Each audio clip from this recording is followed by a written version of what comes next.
At the top of this hour, Israeli Prime Minister's office says that Israel resumes military operations against Hamas in Gaza after the group rejected U.S. proposals for extending ceasefire.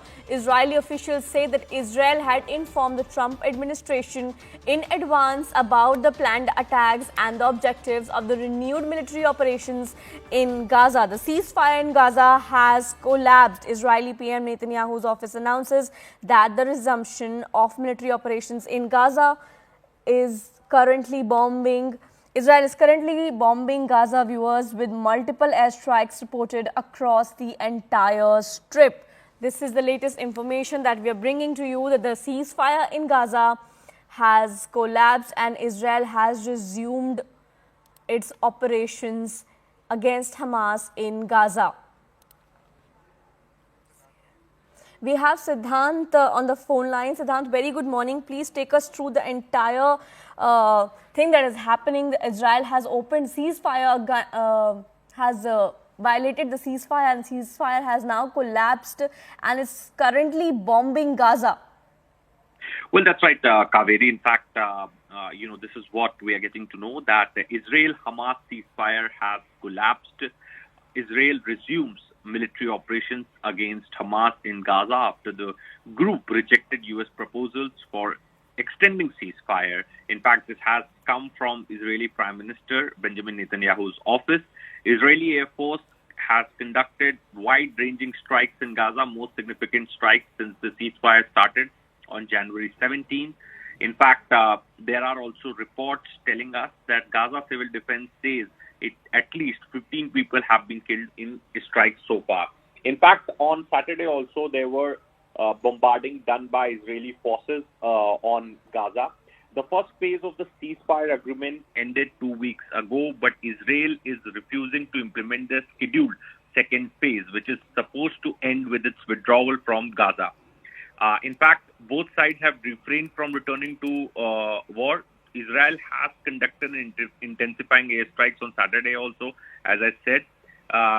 Now, Hamas wants Israel to implement the second phase, of the ceasefire, which it means that Israel has to withdraw the troops in exchange for the hostage release. Perhaps there is some issue in that, and we have been told because of which only the ceasefire has got collapsed. We are still trying to find out more details regarding the exact reason for the collapse of the ceasefire. But given this announcement coming from Prime Minister Netanyahu's office, perhaps looks like there is again another issue which has a bucket of President Donald Trump, because the ceasefire was announced 2 days before him getting into the Oval Office. Perhaps that was the promise he made to the American people, that the ceasefire would be done 2 days of him before getting into the Oval Office. But now, since ceasefire has collapsed, has broken, Israel is conducting, how U.S. is going to handle this situation, also given the peace negotiations are still going on as far as Europe is concerned, would really be interesting to see.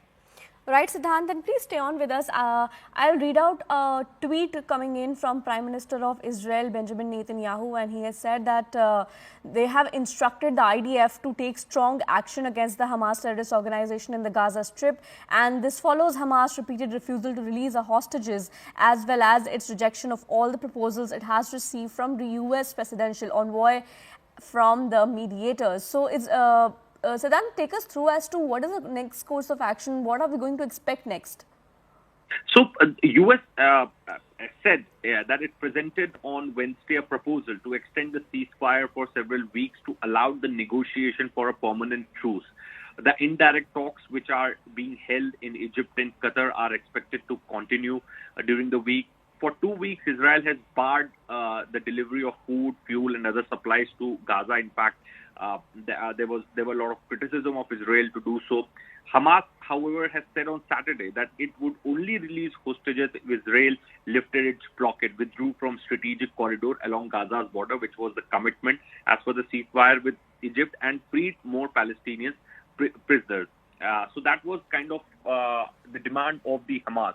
Now, since Hamas has to say that the demand has not been fulfilled by Israel, so they're not going to release more hostages, and that could perhaps be the reason that the ceasefire has collapsed, has broken down, and Israel is conducting airstrikes in Gaza. Right, Siddhant, please stay on with us as we cut on to some more inputs from CNN.